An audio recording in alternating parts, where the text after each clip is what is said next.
नमस्कार मेरे प्यारे मित्रों, कैसे हैं आप सबका बहुत बहुत स्वागत है हमारी इस प्यारी सी लेक्चर सीरीज़ में।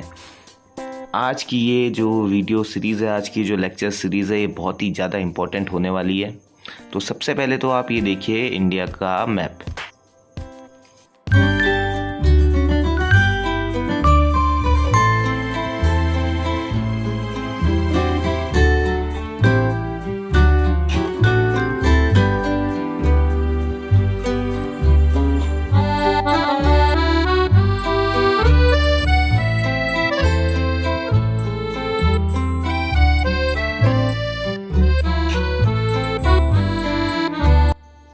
ठीक है, तो दोस्तों ये हो गया हमारा प्यारा भारत। ये है हमारा पड़ोसी देश नेपाल, ये हमारा पड़ोसी देश भूटान, यानी हमारी नेबरिंग कंट्रीज। और नीचे है ये श्रीलंका, सीलोन बोलते थे इसे जिसे, ठीक है। तो ये आपने देख लिया। अब आते हैं अपने मेन मुद्दे पे, इसकी भी हमें हेल्प पड़ेगी। तो मैं शुरू कर रहा हूँ। जो हमारा टॉपिक है types of land tenure. Types of land tenure, यह हमारा आज का टॉपिक है। हिंदी में भी इसको शायद लैंड टेन्योर को क्या ही बोलते हैं, जोतदारी, ठीक है, यानी कि जो खेतों को जोता करते थे पहले। आज हमारा इंडिया थोड़ा सा प्रॉस्पेरस कंट्री है। इसका मतलब ये नहीं कि पहले भी बहुत ज़्यादा प्रॉस्पेरस हुआ करता था। हाँ, इतिहास गवाह है कि इंडिया सोने भारत सोने की चिड़िया हुआ करती थी। और हाँ, ये जो है हमारा जो टाइप ऑफ लैंड टेन्योर है ना, ये जो है, मैं एक स्पेशल टॉपिक के बारे में यहाँ पे बात कर रहा हूँ। वो है हमारा UP Uttar Pradesh zamindari abolition and land reforms act 1950 के बारे में मैं यहाँ पे आपके सामने बात कर रहा हूँ। हिंदी में बोलते हैं उत्तर प्रदेश जमींदारी विनाश एवं भू सुधार या भूमि सुधार अधिनियम 1950। ठीक, तो समझिएगा बात को कि हमें ये चीज़ पढ़ने की नौबत क्यों आई। तो देखिए 1600 एडी में एक कंपनी का निर्माण होता है, एक कंपनी का फॉर्मेशन गठन होता है, जिसे बोलते हैं ब्रिटिश ईस्ट इंडिया कंपनी। ठीक है, कौन फॉर्म करता है? क्वीन एलिजाबेथ इंग्लैंड की होती हैं। अब ये जो कंपनी फॉर्म होती है, इसका बेसिक पर्पस ये होता है ट्रेड करना, व्यापार करना। एक व्यापारिक कंपनी होती है ये। इसका मेन काम क्या होता है? इसका मेन काम ये होता है, देखिएगा ध्यान से, ये आपको दिख रहा है हमारा ग्लोब, ठीक है, और इसमें जो है पूरा संसार का विवरण है, यानी कि description of the whole world. कौन सी कंट्री कहाँ पे है, ये इसमें आपको साफ दिखता है। ये हमारा जो है अफ्रीका कॉन्टिनेंट है, यानी कि अफ्रीका का महाद्वीप। महाद्वीप कुछ नहीं है, एक बड़ा सा ज़मीन का टुकड़ा है जिसे हमने महाद्वीप बोल दिया। अब ज़रा गौर फरमाइएगा, ये है ऊपर यूरोप।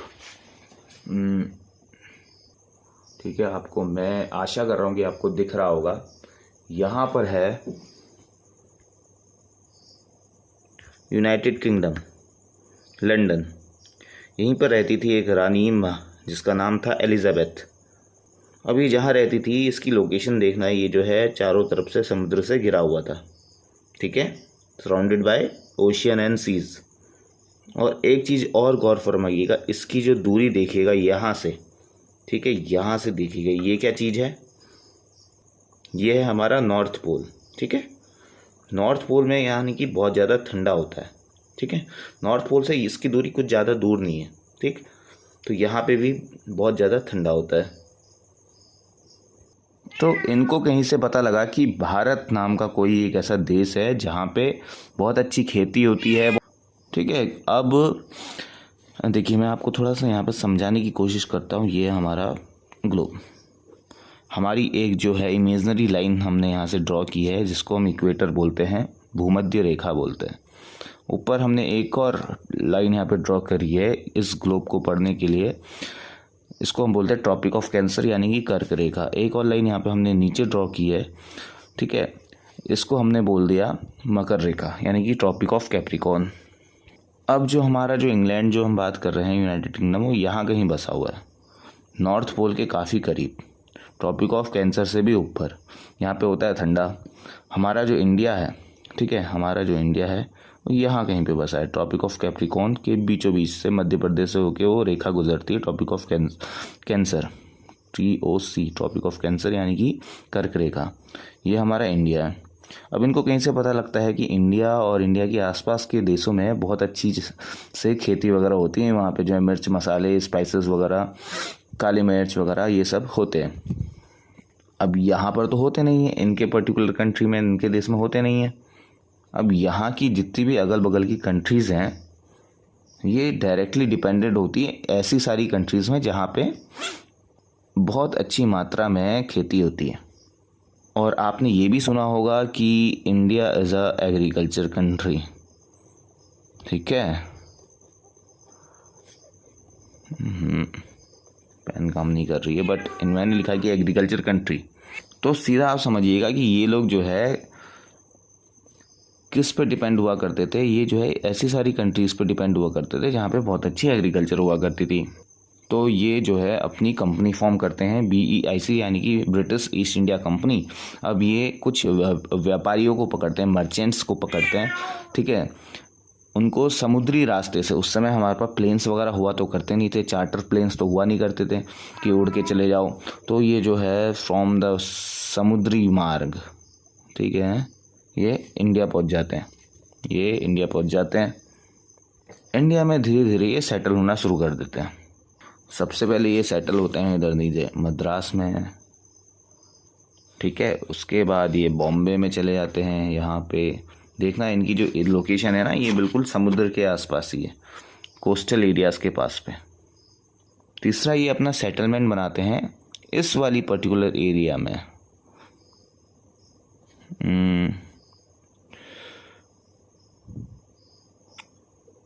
ये वाली पर्टिकुलर एरिया, ये है कैलकाटा।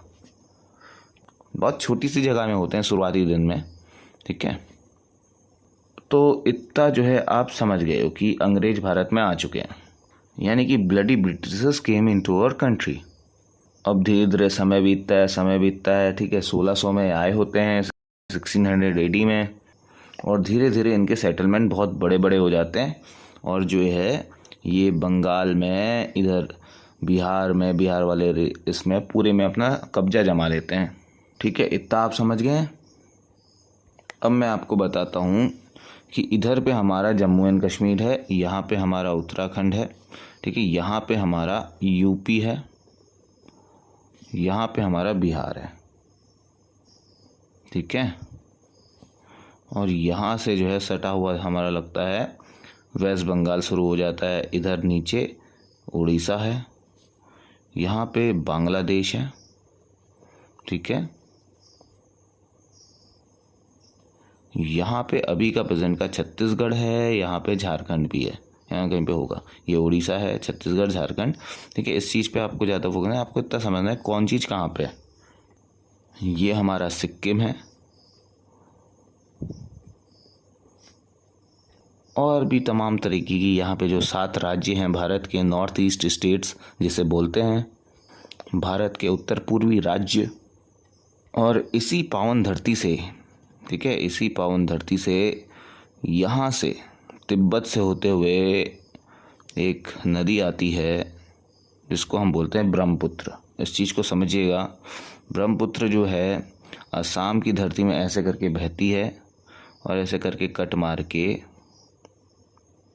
इधर बांग्लादेश में एंटर हो जाती है। बांग्लादेश में ये नदी एंटर हो गई, इसे ब्रह्मपुत्र बोल रहे हैं। और वहीं पे हमारे उत्तराखंड में गंगोत्री ग्लेशियर से एक नदी निकलती है जिसे हम गंगा नदी बोलते हैं। गंगा नदी जाती है, एंटर करती है उत्तर प्रदेश में। उत्तर प्रदेश में एंटर करने के बाद ये बिहार में चले जाती है। बिहार में जाने के बाद ये जो है इधर जाती है वेस्ट बंगाल के नीचे वाले हिस्से से, ठीक है, बिल्कुल। और ये भी बांग्लादेश में एंटर कर जाती है। और जैसे ही एंटर करती है यहाँ पे दोनों नदियों का संगम होता है जिसे हम बोलते हैं पद्मा फिर जो है एंटर कर जाती है बे ऑफ बंगाल में। ठीक है, ये चीज़ भी आपको जानना इसलिए ज़रूरी है क्योंकि यहाँ पे देखिए यहाँ से नदी गुजर रही है, यहाँ से भी नदी गुजर रही है। इस नदी के आसपास का जो क्षेत्र है काफ़ी फर्टाइल होगा, यहाँ पे बहुत अच्छी खेती होगी, इसलिए हर कोई चाहेगा कि यहाँ पे अपना जो है कब्जा जमाए। फिर चाहे वो भारत का हो, चाहे फिर वो भारत के बाहर का हो, चाहे फिर वो मकान मालिक हो, चाहे फिर किराएदार हो। ठीक है, बेसिकली आप इस तरीके से समझ सकते हैं। हमने इनको बोल दिया जो बाहर से अभी ब्रिटिशर्स आए हैं उनको हमने बोल दिया टीनेंट्स, और जो हमारे भारत वाले हैं उनको हमने बोल दिया लैंडलॉर्ड। तो इस चीज़ को आप समझ गए हैं कि ये जो है नदियों का देश है भारत, यानी कि India is the land of reverse. ठीक है, ना सिर्फ गंगा, अभी नीचे आप देखेंगे यहाँ पे कृष्णा, कावेरी, नर्मदा, गोदावरी, ताप्ती, बहुत सारी नदियाँ हैं। तो जिससे कि यहाँ पे बहुत सारा प्रोडक्शन, फर्टाइल लैंड है तो इसलिए बहुत सारा प्रोडक्शन होता है, बहुत सारी स्पाइसेस वगैरह पाई जाती हैं, बहुत किस्म की जो है यहाँ पे उत्पादन होता है हर एक चीज़ का। तो इतना जो है ना, ये जो चीज़ मैंने बताई कि ये जो फर्टाइल लैंड है हमारा इंडिया और ये प्रोडक्शन अच्छा होता है, स्पाइसेस अच्छा होता है, ये सब बताना आपको बेहद ज़रूरी था। अब देखिए धीरे धीरे जो अंग्रेज आते हैं यहाँ पे सेटल होते हैं तो ये क्या करते हैं कि अपना कब्जा जमाना शुरू कर लेते हैं। पहले यहाँ जमाते हैं और फिर बंगाल को तो पूरा ही घेर लेते हैं। बंगाल आज का जो है, बंगाल में आज का आपको ये बिहार, उस समय जो है पहले बंगाल बिहार भी हुआ करता था। ये नीचे जो है उड़ीसा, छत्तीसगढ़, ठीक है, झारखंड, ये सब जो है बंगाल के अंदर आया करता था। उड़ीसा, वेस्ट बंगाल, बांग्लादेश, तो बंगाल जो है बहुत बड़ी कंट्री हुआ करती थी। अब देखिए बंगाल जो इतनी बड़ी जो है उस समय एक राज्य हुआ करता था, तो अंग्रेज़ों का जो है निशाना था बंगाल पे, और आज भी निशाना है बंगाल पे, मैं आपको बता दूं। ठीक है, तो अंग्रेज़ों का माइंडसेट जो है पूरा बढ़िया करके पूरा सेट था कि we want to capture this particular area. और यहाँ पे जो है आने के लिए अंग्रेज़ों को जो है टैक्स देना पड़ता था भारत के राजाओं को। तो शुरू होता है एक इंसिडेंट, मैं आशा करता हूँ कि इतना आप समझ गए होंगे। तो एक ये इंसिडेंट शुरू होता है जिसको मैं लिख रहा हूँ यहाँ पे, इस पर ध्यान दीजिएगा, ब्लैक हॉल ट्रेजेडी। तो जो ये मैंने नाम लिखा है ना, ये पर्टिकुलर जो ट्रेजेडी होती है ये भी कहाँ पर होती है, ये भी इस बंगाल वाले क्षेत्र में होती है। तो देखिए ये सब बताना इसलिए ज़रूरी है, लैंड टेन्योर को समझने से पहले आपको समझना होगा कि इसकी नौबत क्यों आई लैंड टेन्योर की। तो ब्लैक हॉल ट्रेजेडी होती है बंगाल की भूमि पर। इसमें होता क्या है कि उस समय जो बंगाल का नवाब होता है, देखिए उस समय जो है इंडिया हमारा, हिंदुस्तान जिसे बोलते हैं, वो मुग़ल एम्पायर का एक हिस्सा होता है। मुग़ल एम्पायर राज कर रहा होता है। ठीक है, साल है 1757 का, आपने सुना होगा प्लासी, बैटल ऑफ प्लासी, आपने सुना है बैटल ऑफ प्लासी। ये जो प्लासी जो है ना, ये जो प्लासी पर्टिकुलर एक ये क्षेत्र है, एक जगह है, और ये जगह कहाँ है, इस बंगाल पे। ठीक है, यहाँ पे बैटल ऑफ प्लासी पड़ती है। इससे आप अच्छे से समझ पाएंगे कि प्लासी कहाँ पर है। ये बांग्लादेश, ये हमारा वेस्ट बंगाल, और यहीं पे कोलकाता, यहीं पे कहीं पे प्लासी पड़ता है। तो यहीं कहीं पे अंग्रेज आके बसे हुए थे। यहाँ पे जो नवाब हुआ करता था उस समय बंगाल का, उस समय के बंगाल का ध्यान दीजिएगा। ठीक है, तो ये बिहार, ये नीचे छत्तीसगढ़, ये उड़ीसा से सब बंगाल में आया करता था। ये पूरा एरिया बंगाल का हुआ करता था। यहाँ का नवाब हुआ करता था उस समय सिराजुद्दौला। तो सिराजुद्दौला क्या करता है, एक दिन ये जो अंग्रेज़ होते हैं, जो ब्रिटिशर्स होते हैं ना, ये बैटल ऑफ प्लासी होती क्यों है, ये होती इसलिए है क्योंकि ये जो अंग्रेज होते हैं ना, जहाँ पे इनका सेटलमेंट होता है, ठीक है, इनका जो सेटलमेंट होता है वहाँ पर ये ऐसे चार दीवारी शुरू कर देते हैं, बाहर से बाउंड्री बनाना शुरू कर देते हैं। अब इस चीज़ को देखते हुए जो नवाब होता है वो बोलता है, ये कल के आए लड़के हमारे वहाँ बाउंड्रीज बना रहे हैं, ये तो बोले थे कि हम सिर्फ ट्रेड करेंगे। तो ये जाता है सिराजुद्दौला यहाँ पे पर्टिकुलर एरिया में, इस पूरे को घेर लेता है, और घेर के यहाँ पे जितने भी बंदे हैं, यानी कि करीबन 100 164 या फिर आप 164 सोल्जर्स यहाँ पे करीबन होते हैं। इसको यहाँ पे पास में एक कमरा होता है, एक हॉल होता है, ठीक है। हॉल की जो साइज़ होती है ऐसे वो 14 फीट का होता है, ऐसे 18 फीट का होता है। 14 बाय 18 का कमरा होता है, एक छोटा सा यहाँ पे खिड़की टाइप की होती है। इस कमरे के अंदर इन लोगों को बंद कर देता है और 123 लोगों की यहाँ पे डेथ हो जाती है ड्यू टू सफोकेशन, ठीक है, क्योंकि बहुत छोटा सा कमरा होता है। अब भाई ये बात जो है अंग्रेज़ों के और सेटलमेंट में कि यार 123 लोगों की यहाँ पे डेथ हो गई है, तो ये बात जो है यहाँ फैल जाती है। यहाँ पे होता है उस समय रॉबर्ट क्लाइव जो है अपनी सेना को लेके जाता है, यहाँ पे मारधाड़ करता है और यहाँ पे कैप्चर कर लेता है। कैप्चर करने के बाद ये जो है यहाँ पे बंगाल के नवाब जो है इससे डर जाता है और इसी को बोलते हैं बैटल ऑफ प्लासी। ज़्यादा हिस्ट्री में नहीं जाएंगे। ये जो बैटल ऑफ प्लासी हुई थी 23 जून 1757 को हुई थी, इतना आप जान लीजिए। फिर इसके कुछ टाइम बाद बैटल ऑफ बक्सर होती है 1764 पे। अब आप देखिएगा प्लासी यहाँ पर है, बक्सर आता है बिहार में, ये इधर। अब ये यहाँ से लेके यहाँ शिफ्ट हो जाते हैं कुछ साल में और इस वाली एरिया को भी घेर लेते हैं। तो आपके माइंड में एक मैप चल रहा होगा कि यहाँ पहुँचते हैं, यहाँ से यहाँ पहुँच जाते हैं, यानी कि यहाँ भी एरिया कैप्चर कर लेते हैं, यहाँ भी एरिया कैप्चर कर लेते हैं, ठीक है। और यहीं से पास में आपका लगा हुआ बगल में उत्तर प्रदेश में है इलाहाबाद। अवध को ही हम जो है अवध बोलते हैं, इलाहाबाद को ही जो है हम अवध बोलते हैं।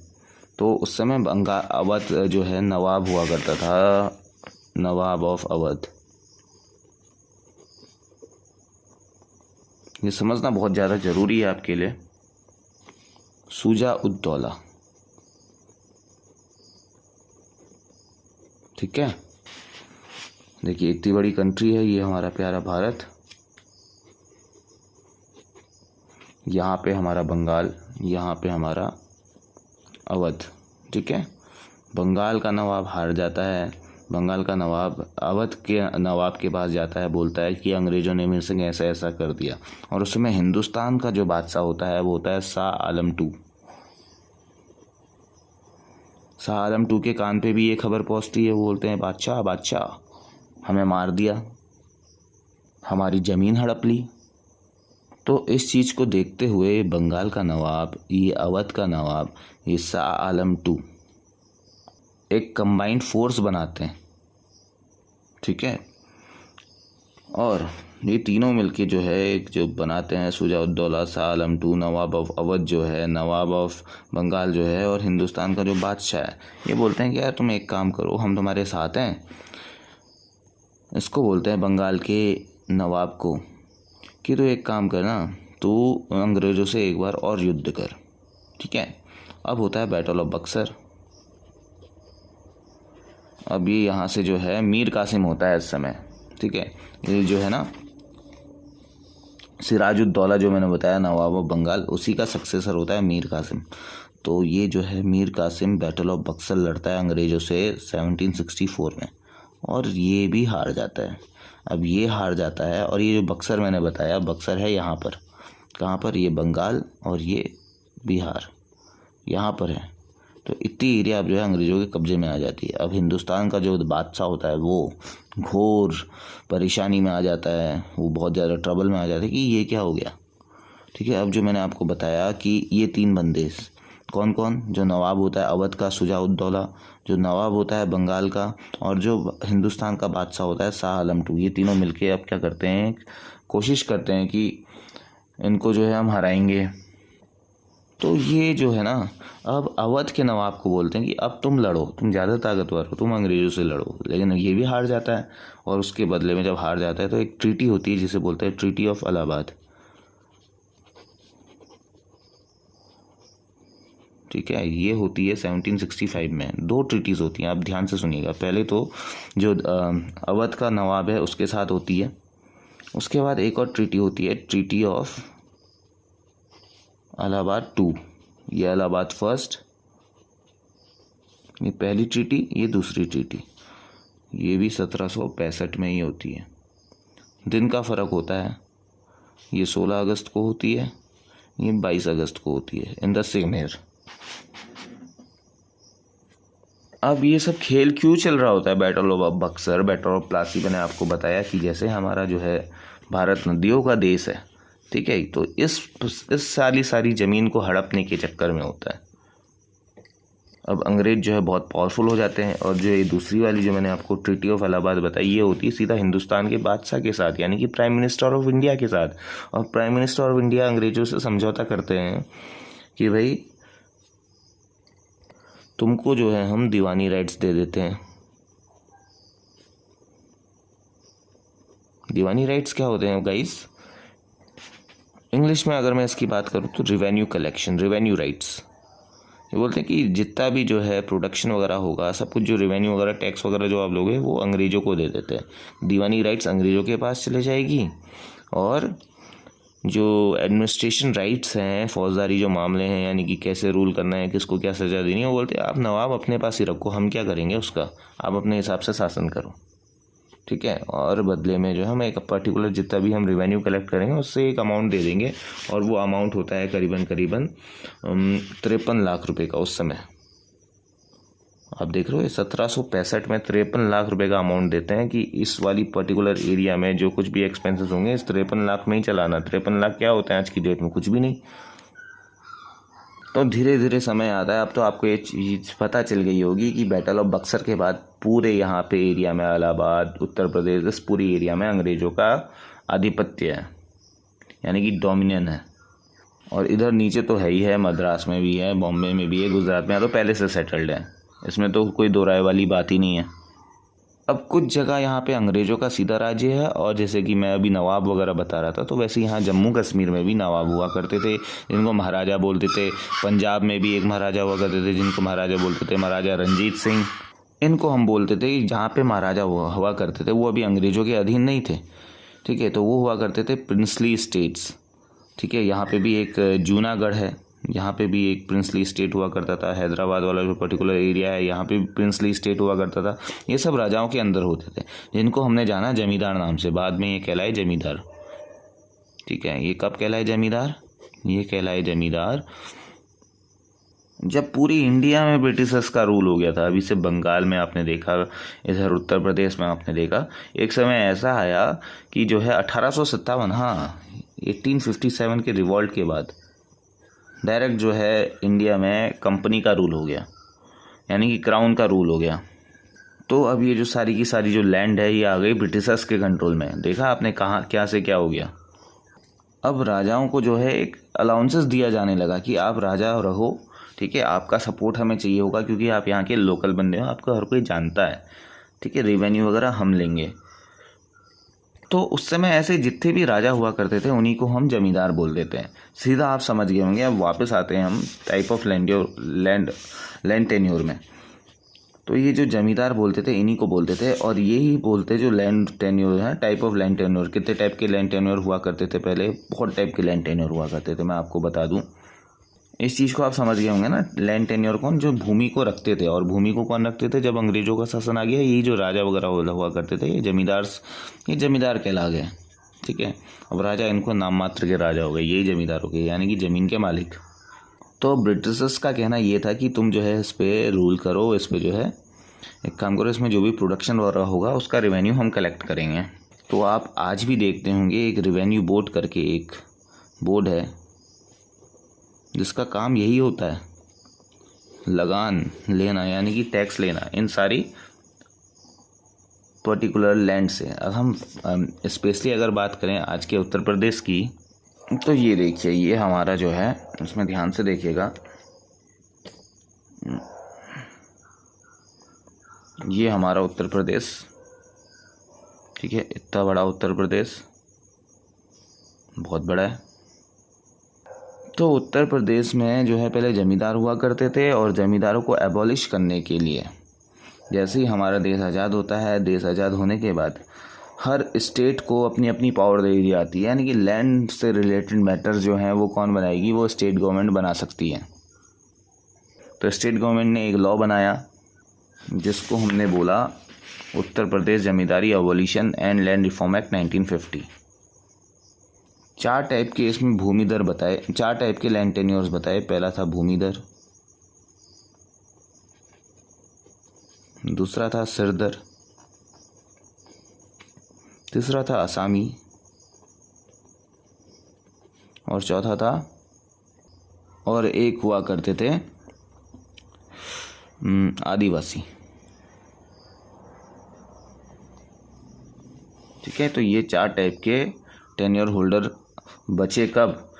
1950 में जब ये अधिनियम पारित हुआ, जब when this act was passed after 1950, तो उस समय जो है ये चार टाइप के लैंड टेन्योर्स हो गए।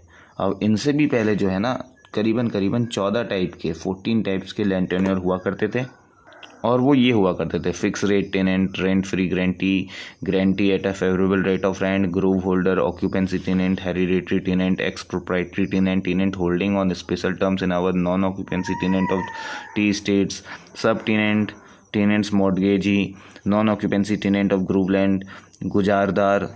गुजारदार कौन हुआ करते थे? दैट इज पर्सन और होल्डिंग द सर ऑन खुद कास्ट on intermediary in lieu of maintenance allowance. ये सब आपको ध्यान रखना है कि इतने टाइप के हुआ करते थे, इसमें ज़्यादा फोकस नहीं करना।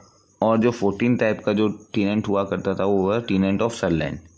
तो कहने का मतलब पहले काफ़ी कॉम्प्लेक्स हुआ करता था सिस्टम, तो इन सब सिस्टम को ख़त्म करके चार टाइप के टेन्योर होल्डर बना दिए: भूमिदार, सरदार, असामी, आदिवासी। अब देखिए इनके राइट्स भी अलग अलग होंगे, यानी कि इनमें से जो है कोई अपनी भूमि किसी को बेच सकता है तो कोई नहीं बेच सकता, कोई कुछ सीमित समय के लिए उस भूमि का मालिक रहेगा, तो कोई जो है पूरा वंशानुगत मालिक रहेगा, यानी कि हेरिडेटरी वगैरह। तो ये जानेंगे, ठीक है। धीरे धीरे इसमें भी चेंजेस होते गए, और जो है अभी मैं आपको बताता हूँ कैसे कैसे चेंजेस हुए।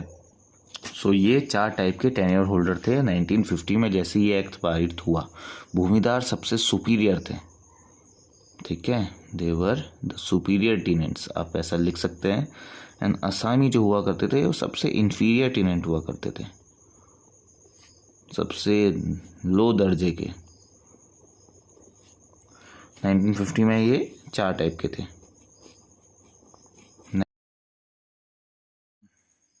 तो अब देखिए ना कि जो है ये चार टाइप के जो लैंड टेन्योर हुआ करते थे, ठीक है, लैंड टेन्योर जो चार टाइप के हुआ करते थे, इनमें जो आदिवासी थे ना, आदिवासी को जो है 5 साल का टाइम पीरियड दिया जाता था कि भाई 5 साल तक आप रहो, उसके बाद हम देखेंगे क्या हो सकता है। ठीक है, तो अब थोड़ा ध्यान से फोकस करना है इस चीज़ पे जो मैं बताने जा रहा हूँ यहाँ पे। अब इन आदिवासियों को बोला कि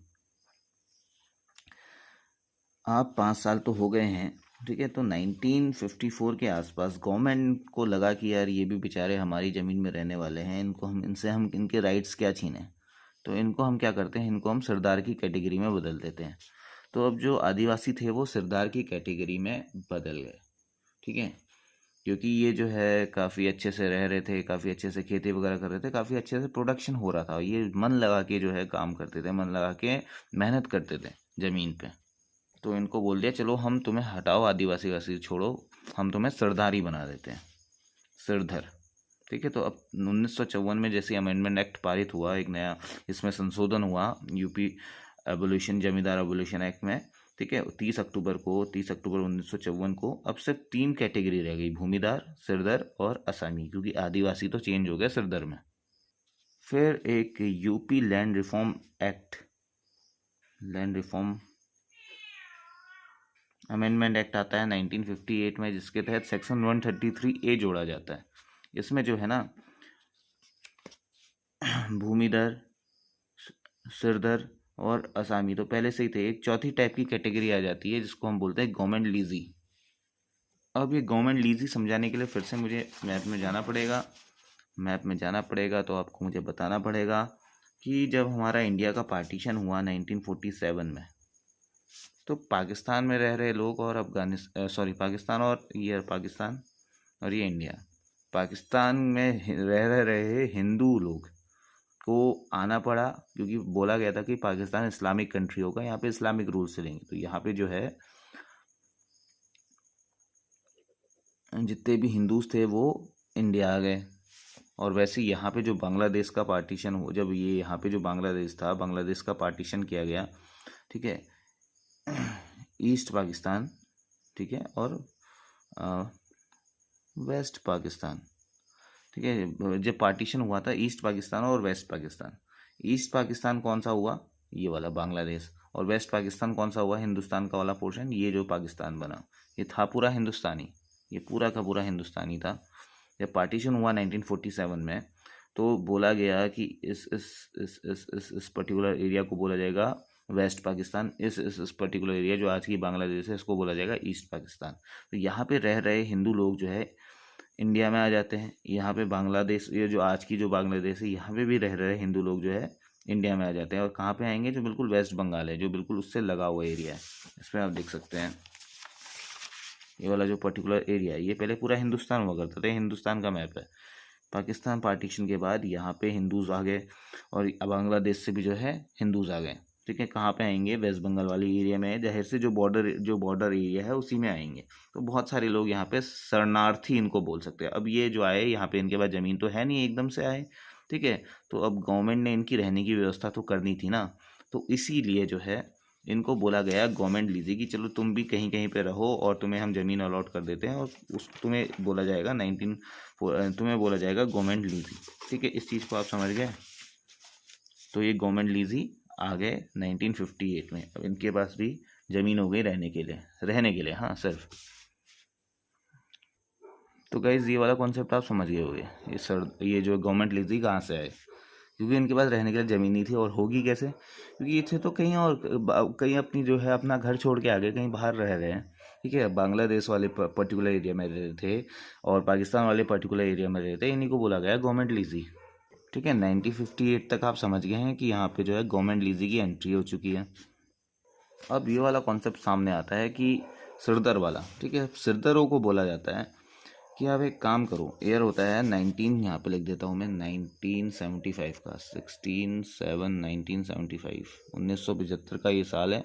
इनको बोला जाता है कि आप लोग एक काम करो कि आप लोग अगर अपनी प्रोड्यूस का 10 गुना दे दे, तो जैसे कि आपने पूरे, ये आपका फील्ड है किसी एक पर्टिकुलर सिरदर का, इस फील्ड में एक साल में जो है 100 रुपये का गेहूँ होता है। ठीक है, या 1000 रुपये का गेहूँ होता है, चलिए 1000 रुपये का मान लेते हैं, 1000 रुपये का गेहूँ का प्रोडक्शन होता है, यानी कि टोटल जो है एक उपज इसकी 1000 रुपये हो रही है। तो आप एक काम करो, अपनी उपज का, अपनी प्रोड्यूस का 10 गुना हमें दे दो, यानी कि 1 लाख रुपये, और हम आपको जो है किस में कन्वर्ट कर देंगे, हम आपको भूमि दर में कन्वर्ट कर देंगे। अभी आप समझोगे इनके राइट्स क्या होते हैं। तो 1975 से लेके 1977 के बीच में एक खेल चल रहा होता है, और फिर फाइनली जो है भूमि दर जो है सिरदर जो बदल जाते हैं भूमि दर में, क्योंकि वो सारा जो है 10 गुना दे देते हैं। ठीक है, तो अब दो टाइप के टेन्योर, ये जो भूमि दर है ना, भूमि दर भी दो टाइप के हो जाते हैं, भूमि दर विथ ट्रांसफरेबल राइट्स, भूमि दर विथ नॉन ट्रांसफरेबल राइट, दो टाइप के टेन्योर होल्डर हो गए। ठीक है, और तीसरे कौन होते हैं, आसामी। तो अब आपको समझ तो आ रहा होगा कि सिरदर को हटा दिया। सिरदर कौन है, ये सिरदर वही हैं, इनके बाद नॉन ट्रांसफरेबल राइट्स हैं, यानी कि ये भूमिदार हैं लेकिन ये अपनी ज़मीन किसी को ट्रांसफ़र नहीं कर सकते।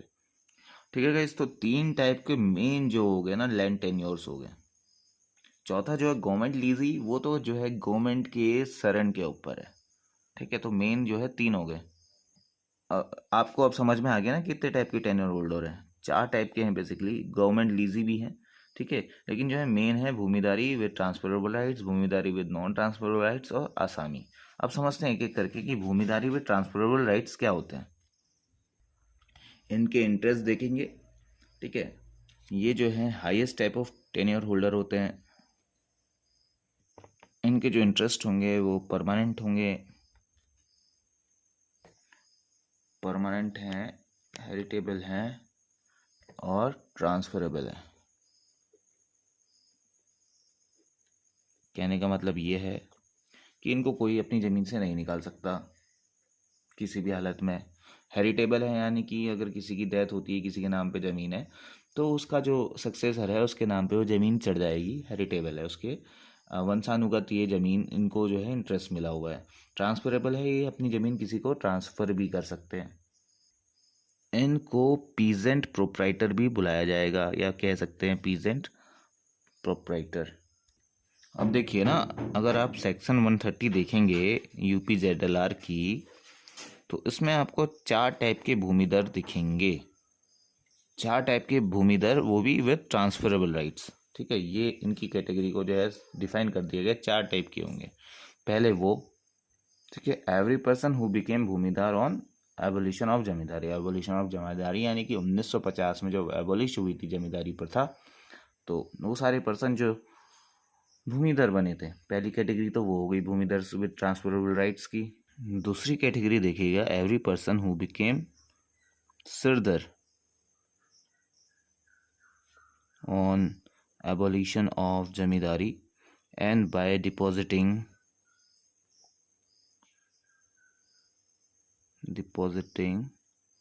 10 times of the land revenue।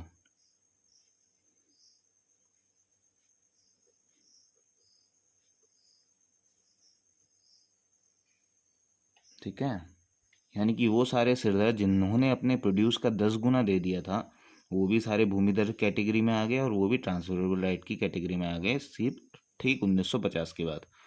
तीसरे वो कि 1977 में जब लैंड रिफॉर्म एक्ट आया, लैंड रिफॉर्म, ये जो अमेंडमेंट एक्ट आया, यूपी लैंड अमेंडमेंट एक्ट 1977 का, ठीक है, तो उस समय जो है सरदार हैड राइट टू बिकम भूमिदार by depositing 10 times of land revenue. यानी कि 1977 में भी उनको एक मौका दिया गया कि अभी भी जो बाकी रह गए हैं, जो सरदार की कैटेगरी में है, वो चाहें तो 10 गुना देकर, लैंड रेवेन्यू का 10 गुना देकर भूमिदर में कन्वर्ट हो सकते हैं, वो भी विद ट्रांसफरेबल राइट्स। तो उनको भी भूमिदर विद ट्रांसफरेबल राइट कहा गया। चौथा वो, every person who in any other means, any other means acquire the right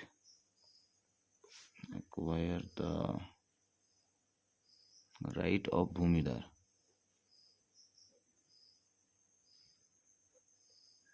with transferable rights।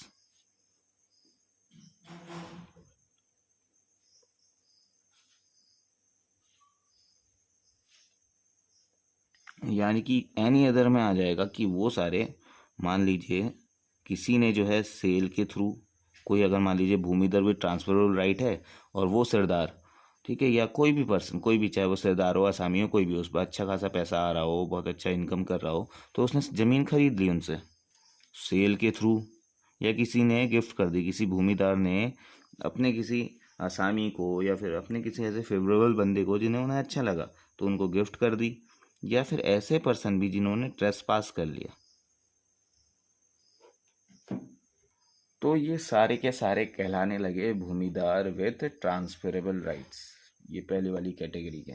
और इनके राइट्स क्या थे? इनके राइट्स थे कि ये परमानेंट थे, ये हेरिटेबल थे, ये ट्रांसफरेबल थे, और इनको पीजेंट प्रोप्राइटर भी बोला जाता था। फिर दूसरी कैटेगरी जो हमारी टेन्योर होल्डर की होती है, भूमिदार विथ नॉन ट्रांसफरेबल। इसमें आप बताएंगे कि he is second main type of tenure holder after भूमिदार विथ ट्रांसफरेबल राइट्स।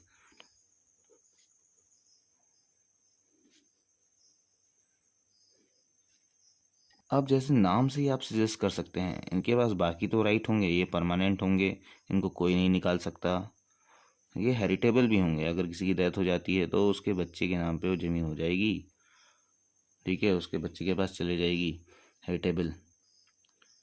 और नॉन ट्रांसफर क्या है? Non transferable. ठीक है, तो ये चीज़ आपको समझ में आ गई कि परमानेंट है, हेरिटेबल है, लेकिन ट्रांसफ़र नहीं कर सकते अपनी ज़मीन को, यानी कि ये किसी को बेच भी नहीं सकते, किसी को गिफ्ट भी नहीं कर सकते। गिफ्ट वही करेगा जो उसकी ओनरशिप रखेगा, यानी कि एक टाइप के ये ओनर नहीं है भाई, ज़मीन के ओनर नहीं है, बस इनको रहने के लिए ज़मीन दी है, और ये हेरिटेबल रहेंगे, वंशानुगत रहेंगे, कोई निकाल नहीं सकता इनको।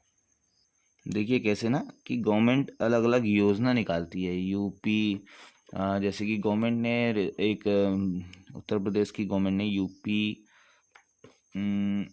भूदान योजना एक्ट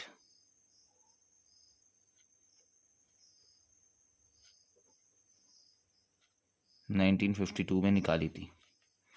तो गवर्नमेंट ने जो है भूदान किया था। अब शर्त में कुछ टाइप का जो है इनको पैसा देना पड़ा होगा, लेकिन जो है गवर्नमेंट ने बहुत सस्ते रेट में ज़मीन दी थी। तो उन लोगों को भी जो है ट्रांसफ़र करने का राइट नहीं है। इनके प्रोविजंस अगर आप देखोगे ना, भूमिदार with non transfer right, section 131 और सेक्शन 131A, इसमें दे रखा है कि कौन कौन जो है भूमिदार विद नॉन ट्रांसफरेबल राइट्स होंगे। ज़्यादा डिटेल में नहीं जाना है। अब तीसरी टाइप की कैटेगरी जो है असामी। असामी की अगर बात करें तो असामी में क्या है कि इनके राइट्स की पहले बात करते हैं। ठीक है, इनके राइट्स सिर्फ हेरिटेबल हुआ करते थे, ये परमानेंट नहीं हुआ करते थे। यानी कि इनको कभी भी निकाला जाने की खतरा है। कभी भी गवर्नमेंट कहे तो निकल जाओ तो इनको निकलना पड़ेगा। अब जाहिर सी बात है कि अगर परमानेंट है ही नहीं तो ये ट्रांसफ़र भी नहीं कर सकते, तो नॉन ट्रांसफरेबल। ठीक है, हेरिटेबल हेरिट कर सकते हैं, ट्रांसफ़र नहीं कर सकते, नॉन ट्रांसफरेबल यहाँ पे मैंने लिख दिया। तो देखिए ये होते और कोई नहीं है बल्कि ये जो भूमिदार विद नॉन ट्रांसफरेबल राइट्स हैं, या भूमिदार जो अच्छे खासे भूमिदार हैं, ठीक है, वही क्या करते हैं, उनके पास बहुत सारी ज़मीन पड़ी रहती है, तो वो अपनी ज़मीन को ना जोतने के लिए, क्योंकि मेन जो ज़मीन का पर्पस होता है उसमें कि कल्टीवेशन हो। ठीक है, उसको आप कल्टीवेट करो, उसमें चाहे आप मुर्गी पालन करो, उसमें चाहे आप मत्स्य पालन करो, ठीक है, उसमें चाहे आप फल वगैरह उगाओ, उसमें चाहे खेती करो, कुछ ना कुछ करो, उसे बंजर मत रखो ज़मीन को। ओवरऑल बात ये है। तो अब ये जो है पैसे वाले जो लोग होते हैं, भूमिदार भी ट्रांसफरेबल राइट्स होते हैं, इनके जो बच्चे सर्विसेज में होते हैं, अच्छी अच्छी इनकी इनकम अच्छी आ रही होती है, तो ये लोग क्या करते हैं कि इनके घर में कोई होता नहीं है, ठीक है, तो ये लोग क्या करते हैं, उस ज़मीन को या तो वो बेच देंगे। अगर वो बेचना नहीं चाहते हैं, सोचते हैं कि हम अपने आने वाली पीढ़ी के लिए रखें, तो वो क्या करेंगे, एक ऐसे पर्सन को दे देंगे कि जो उसकी देख रेख कर सके, जो उसमें खेती वगैरह कर सके। ठीक है, तो ये क्या करते हैं, असामी लोगों को ज़मीन दे देते हैं। अब असामी लोगों को ये ज़मीन दे देंगे तो असामी, जैसे मान लीजिए कोई पर्सन असामी है, उसकी पूरी फैमिली इस पर्टिकुलर लैंड में रह रही है। ये पूरा एक किसी आर्मी के किसी कैप्टन का या किसी अच्छे जनरल मेजर का जो है खेत है, वो इसका भूमिधर हो गया, या किसी डिस्ट्रिक्ट मजिस्ट्रेट का समझ लीजिए, या किसी भी पर्सन का। ठीक है, जो अपना कहीं और जॉब वॉब कर रहा है, जो इसमें नहीं कर सकता। ठीक है, या फिर ऐसे पर्सन जो डिसेबल्ड कैटेगरी के अंदर आते हैं। डिसेबल्ड कैटेगरी के अंदर कौन आते हैं, बेसिकली मैं ऐसे ही बता देता हूँ, जो बूढ़े हो चुके हैं, जो जो है इसमें डिसेबल्ड कैटेगरी को मेंशन कर रखा है, वो भी मैं आपको बताऊंगा। फिलहाल ये समझ लीजिए जो खेती नहीं कर सकते, जो घर से दूर हैं, जैसे आर्मी वाले हैं, ये वो, तो ये सब डिसेबल्ड कैटेगरी में आते हैं। तो ये क्या करते हैं, अपनी ज़मीन किसी को और को लेट कर देते हैं, यानी कि सब लेट कर देते हैं। सब लेट करेंगे किसी पर्सन को, वो पर्सन कहलाएगा असामी।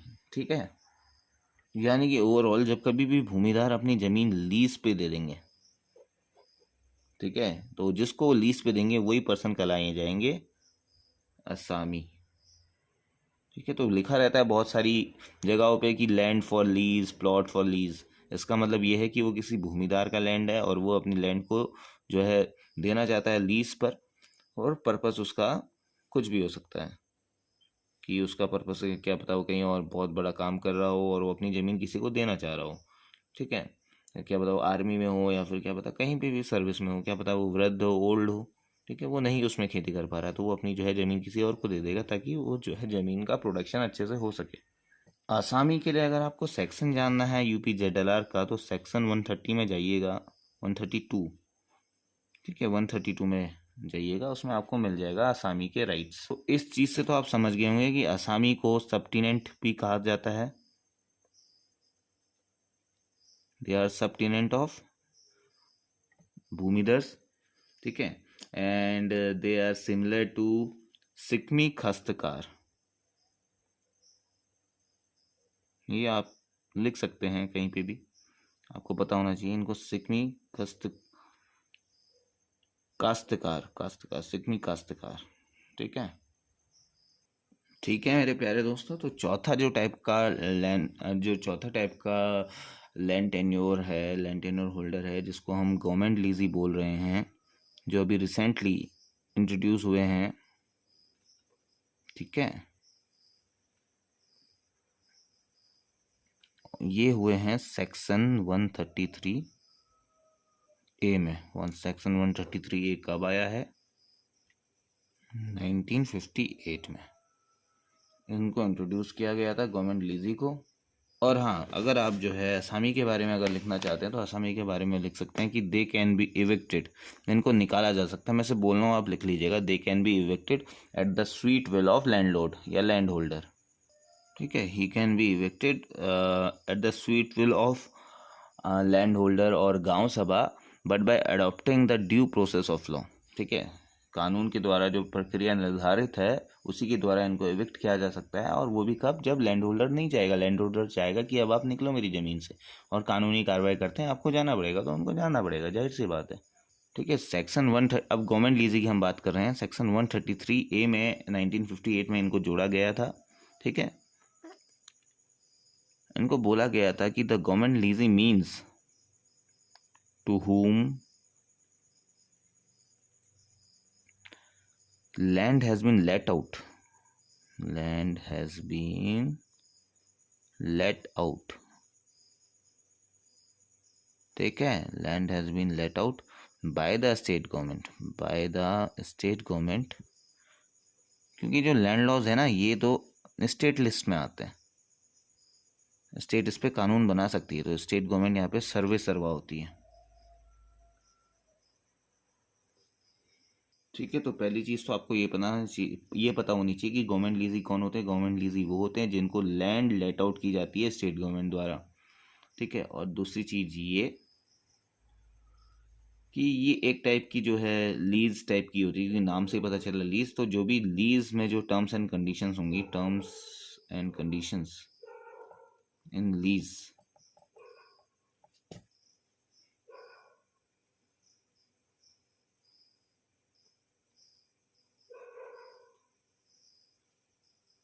कि टर्म्स हैं भाई, लीज में भी कंडीशन होगी। आपको 5 साल के लिए लीज में दिया जाता है, 50 साल। ये पट्टेदारी भूमि होती है, पट्टे पे जो जमीन दी जाती है। ठीक है, लीज वाली भूमि, गवर्नमेंट लीज, समझ रहे हैं। इनको भी जमीन से कोई नहीं निकाल सकता। ठीक है, इनको भी जमीन से कोई नहीं निकाल सकता। जो टर्म्स एंड कंडीशन लीज में दी है, अगर उनका ये वायलेशन करते हैं, क्या करते हैं? वायलेशन करते हैं, उसका उल्लंघन करते हैं। ठीक है, अगर मान लीजिए लीज में लिखा है कि आपको ये ज़मीन सिर्फ रहने के लिए दी जा रही है। ठीक है, आप इसमें कोई कंस्ट्रक्शन नहीं कर सकते, आप इसमें कुछ नहीं बना सकते। पता चला किसी ने जो है, किसी को जो है एक मंजिला जो है मकान बना हुआ है वो लीज पे मिल गया, अब उसमें 2 मंजिला बना दे रहा है, वो नहीं बना सकता। या पता चला किसी को कोई खेत लीज के लिए दी है, उसमें आपको बोला है आप एग्रीकल्चर वगैरह करो, उसमें वो क्या करता है, उसमें कोई शॉपिंग कॉम्प्लेक्स खोल देता है, तो वो नहीं कर सकता। जो भी मतलब टर्म्स एंड कंडीशंस होंगी लीज की, जो भी उसमें लिखा होगा, वो सब चीज़ों को जो है अगर वो उसका वायलेशन करेगा तो इनको जो है इजेक्ट किया जा सकता है। ठीक है, तो मैं आशा करता हूँ कि आप जो है इतनी चीज़ समझ गए होंगे। दोस्तों, इतनी सारी चीज़ें जान ली, अब ये जानेंगे कि वो सारी भूमि जिसमें भूमिदारी राइट्स जो है वो एक्रियो नहीं होगी, यानी कि भूमि राइट्स उसमें कन्फर्म नहीं करेंगे। तो मैं लिख रहा हूँ, ठीक है guys, lands in which bhumidhari rights shall not accrue. ठीक, तो वो कौन सी है? Pasture land, land covered by water,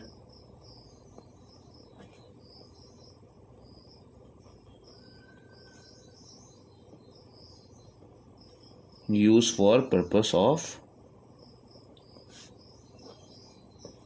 growing सिंघाड़ा।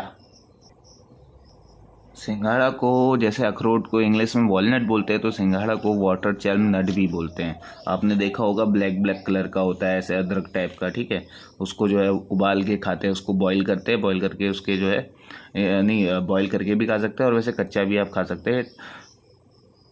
और इसको गहरे पानी में 7 फीट नीचे, ठीक है, मतलब पूरे फील्ड को पानी से भर देते हैं, 7 फीट तक पानी या 7 फीट से ऊपर का लेवल होना चाहिए ग्राउंड का, उसमें जो है इसको उगाया जाता है। इट इज़ नॉट, ये आपके पर्पस के लिए नहीं है, जस्ट फॉर एक छोटी सी जानकारी के लिए आपको बताया।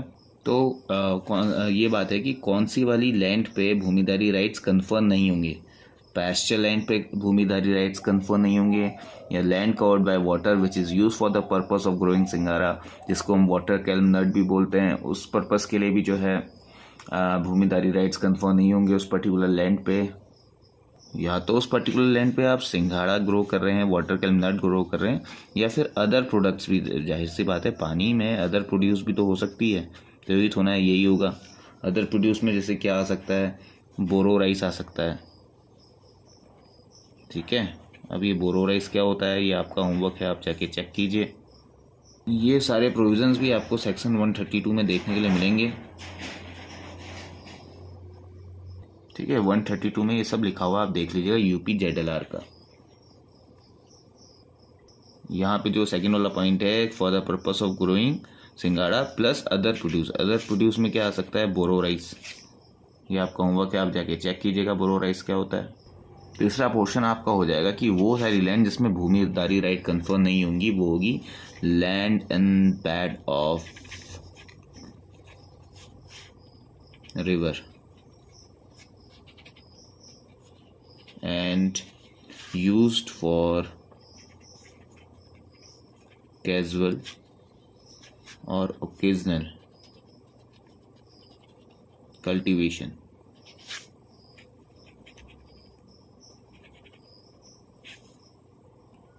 अब देखिए, ये जो बात हो रही है ना कि land in bed of river, या फिर ऐसा जो लैंड है जो पानी से ढका रहता है, तो ये जो ऐसा आता है ना कि जो नदी किनारे जो भी जितनी भी लैंड्स होती है, तो वहाँ पे संभावनाएं होती हैं कि वो जो है अक्सर मानसूनों के टाइम पे पानी से भर जाता है। जैसे बिहार में एक कोसी नदी है, जिसे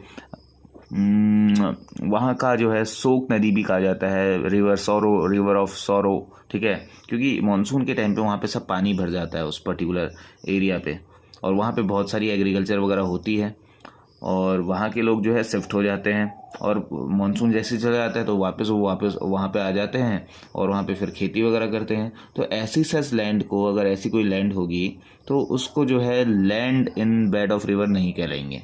ठीक है, ये वाली बात आपको ध्यान में रखना है।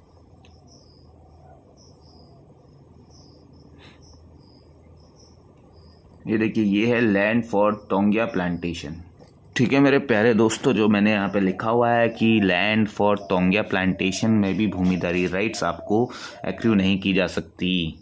यानी कि टोंगिया प्लांटेशन क्या होता है, ऐसी सारी लैंड। ठीक है, यहीं पे मैं बता देता हूँ कि जैसे पर्टिकुलर कोई फील्ड है, इस पर्टिकुलर फील्ड पे आप जो है क्रॉप्स तो उगा ही रहे हो, क्रॉप्स उगाने के साथ यहाँ पे आप ट्रीज़ भी उगा रहे हो, ट्रीज़ को भी प्लांट कर दिया, ट्रीज़ भी हो रहे हैं। ठीक है, ट्रीज़ के बीच बीच में प्लांट्स भी हो रहे हैं, और 2 साल के लिए आपको ये प्लांट्स उगाने होते हैं। इसमें आप जो है प्लांटेशन कर सकते हो, ट्रीज़ भी होते हैं। इससे क्या होता है, इससे बहुत सारे फ़ायदे होते हैं।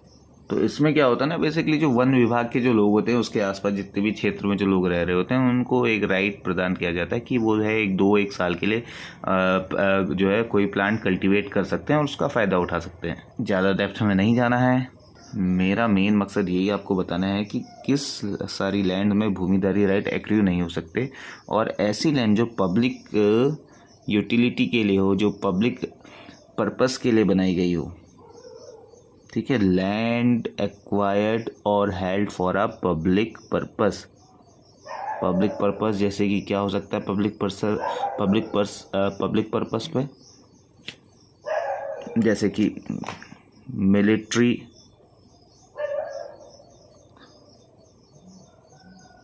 इन कैंपिंग ग्राउंड्स।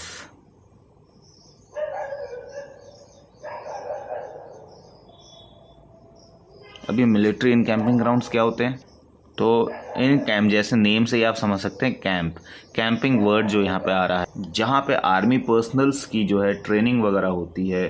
ठीक है, उनकी जो है, आप समझ रहे हैं ना, कैंप क्या होता है, जहाँ पे ट्रेनिंग वगैरह होती है, उनको शेल्टर दिया जाता है रहने के लिए, उनकी ट्रूप्स को टेम्पररी उनके कोई भी ऑपरेशन चल रहे होते हैं तो वो वहाँ पे वो यूज़ कर सकते हैं।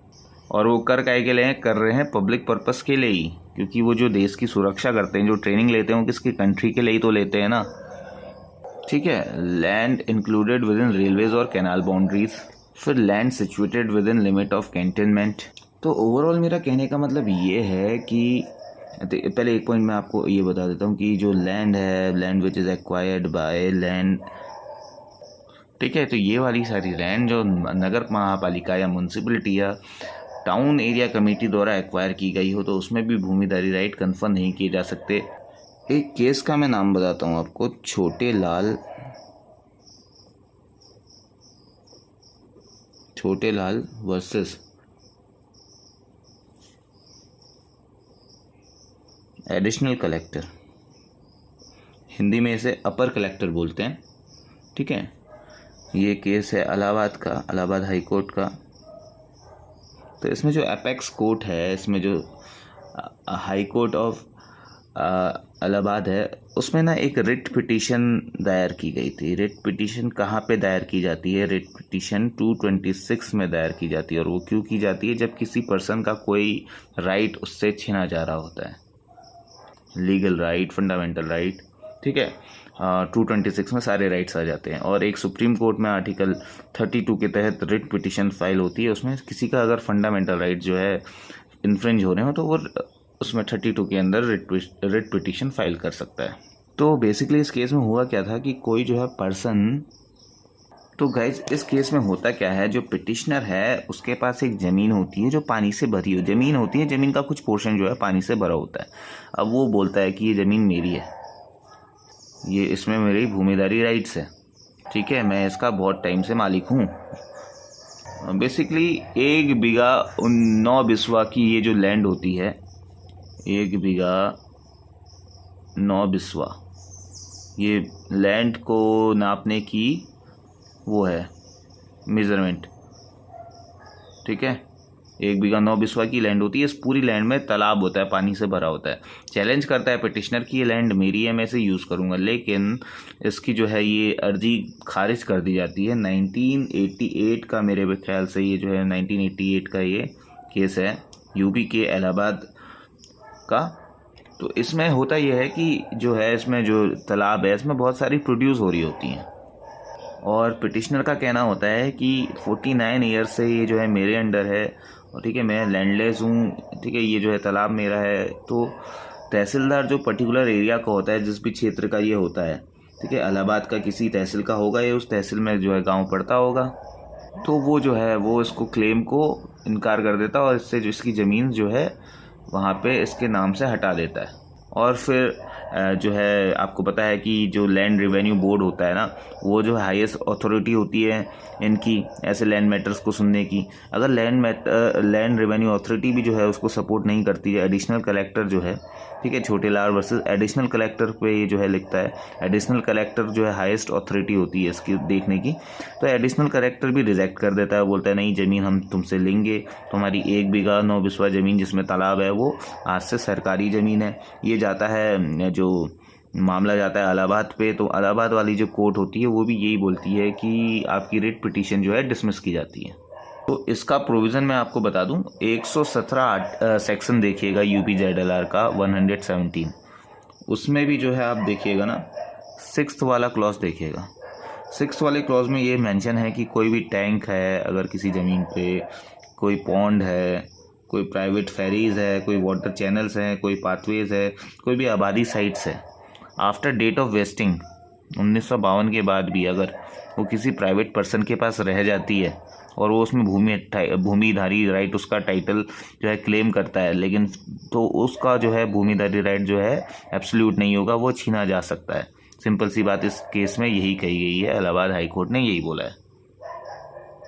चाहे पोजीशन तुम्हारी डेट ऑफ वेस्टिंग से रही हो, चाहे 42 साल से, 48 साल से, चाहे 50 साल से क्यों ना रही हो, लेकिन अगर लैंड इस कैटेगरी में आती है जिसमें टैंक और पॉन्ड वगैरह है, तो वो जो है लैंड में भूमिधारी राइट कन्फर्म नहीं होगा। ये सब चीज़ें जो मैंने यहाँ पे आपको ऊपर बताई हैं कि किस में भूमिधारी राइट कन्फर्म नहीं होगा, उसका एक केस मैंने आपको बता दिया।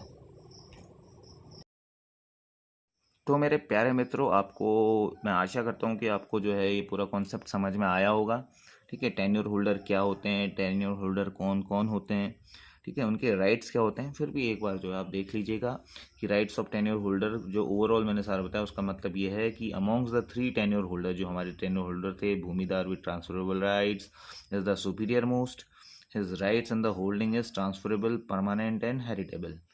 मैंने यही बताया पूरी वीडियो में आपको। दूसरा मैंने बताया कि भूमिधारी विद नॉन ट्रांसफरेबल राइट के क्या राइट्स होते हैं, उनके पास सिर्फ परमानेंट एंड हेरिटेबल राइट्स हैं, वो जो है ट्रांसफ़र नहीं कर सकते अपनी प्रॉपर्टी को, अपनी होल्डिंग को। उसके बाद जो राइट ऑफ आसामी है वो ओनली हेरिटेबल है, ना ही उनके पास परमानेंट राइट है, ना ही ट्रांसफरेबल राइट्स हैं, ठीक है। तो आपको अच्छी लगी होगी ये वीडियो, ये कॉन्सेप्ट अच्छा लगा होगा, क्योंकि वीडियो की अभी लेंथ हो रही है लंबी, तो इसलिए आपको जो है अगली टॉपिक में मैं बताऊंगा कि भूमिधारी विद ट्रांसफरेबल राइट्स, ठीक है, बहुत अच्छे से मैं एक्सप्लेन करने वाला हूँ। तो बने रहिएगा इस चैनल पे। अगर आप चैनल पे नए हैं तो इसको लाइक कर दीजिएगा, सब्सक्राइब कर दीजिएगा, अपने दोस्तों के संग शेयर करना ना भूलिएगा। And thank you so much for watching this video. आपका फिर से मैं एक बार बोलता हूँ कि आपका तहे दिल से स्वागत है हमारे चैनल पे। And thank you so much. ज़्यादा से ज़्यादा शेयर कीजिएगा गाइस।